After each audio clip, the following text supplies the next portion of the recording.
अक्षय तृतीया व्रत की कथा के अनुसार प्राचीन काल में एक धर्मदास नाम के वैश्य थे। धर्मदास अपने परिवार के साथ एक छोटे से ग्राम में रहते थे। वह बहुत ही गरीब थे। वह हमेशा अपने परिवार के भरण पोषण के लिए चिंतित रहते थे। उनके परिवार में कई सदस्य थे। धर्मदास बहुत धार्मिक प्रवृत्ति के व्यक्ति थे।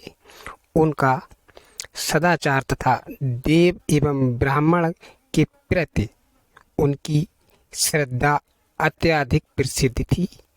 अक्षय तृतीया व्रत के महत्व को सुनने के पश्चात धर्मदास अक्षय तृतीया व्रत के आने पर सुबह जल्दी उठकर गंगा स्नान करके विधि पूर्वक देवी देवताओं की पूजा की।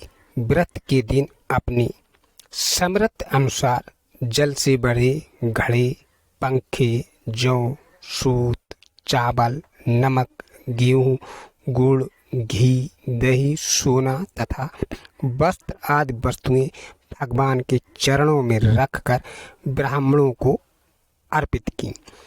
यही सब दान देखकर धर्मदास के परिवार वाले तथा उनकी पत्नी ने धर्मदास को रोकने की बहुत कोशिश की। उन्होंने कहा कि अगर धर्मदास इतना सब कुछ दान में देंगी तो उनके परिवार का पालन पोषण कैसे होगा। फिर भी धर्मदास अपने दान और पुण्य कर्म से विचलित नहीं हुआ और उसने ब्राह्मणों को कई प्रकार का दान दिया।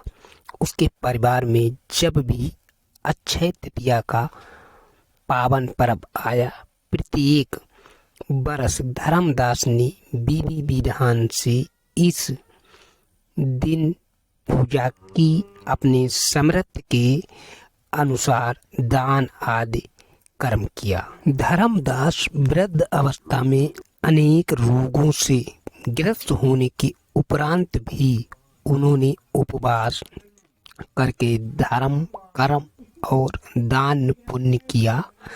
कुछ समय के बाद धर्मदास मृत्यु को प्राप्त हो गए।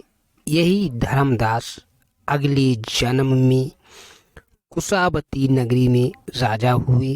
मान्यता है कि अक्षय तृतीया के दिन किए गए दान, पुण्य व पूजन के कारण वह अपने अगले जन्म में बहुत धनी एवं प्रतापी राजा हुए। वह इतने धनी और प्रतापी राजा थे कि त्रिदेव तक उनके दरबार में अक्षय तृतीया के दिन ब्राह्मण का वेश धारण करके उनके महायज्ञ में भाग लेने पृथ्वी पर कुशावती नगरी में आते थे। अपनी श्रद्धा और भक्ति का उन्हें कभी घमंड नहीं हुआ। वह प्रतापी राजा महान एवं वैभवशाली होने के बावजूद भी धर्म मार्ग से कभी विचलित नहीं हुए।